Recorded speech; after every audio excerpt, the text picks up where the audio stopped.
तुम्ही काही भेट घेणार, कारण शेवटी सगळा मुद्दा त्यांच्या हातात आहे. गिरीश महाजनांशी बोलणं होत आहे, पण थेट मुख्यमंत्र्यांची भेट घेणार का? मला ते एक्झिबिशन सेंटर वगैरे जागा विकली जाऊ नये हे प्रामाणिकपणे वाटतं. ते बहुतेक करणार नाहीतच. तसं होणारच असेल तर मग भेटू. शिंदे साहेब, तुम्ही राज ठाकरेंशी जवळपास तासभर चर्चा केलेली आहे. मात्र गिरीश महाजन किंवा सरकारमधील मंत्री जे काही सांगताय की दुसरीकडून 15,000 झाडं आणून आम्ही लावणार आहोत, त्या मुद्द्यावरती राज ठाकरेंचं मत आहे. असं हे शक्य आहे, झाडं जगतील नाही जगतील त्यावर सुद्धा सरकार नाही हो, गिरीश महाजन समजत नाही हो त्यांना की हे असं नाही करायला पाहिजे हो. अशी एकदम हैदराबादला कशाला झाडं आणायला जायला पाहिजे? महाराष्ट्रात काही फॉरेस्ट डिपार्टमेंट नाही.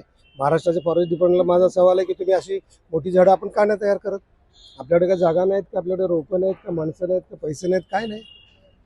हैदराबादला जाऊन आणायची, खर्च करायचा आणि त्याचा इथं काही फायदा नाही आहे. मोठी झाडं खरोखर जगतात का? तुम्ही स्वतः नाही, 15 फुटी झाडं जगण्यासाठी फार मोठे कष्ट घ्यावे लागतात. ती जमीन खोदावी लागते, त्याला खत पाणी तयार करावं लागतं, 6 महिने पडून ठेवावं लागते, वर्षभर ती योग्य तयार झाल्यानंतर ते झाड लावलं पाहिजे, मग वाढलं पाहिजे.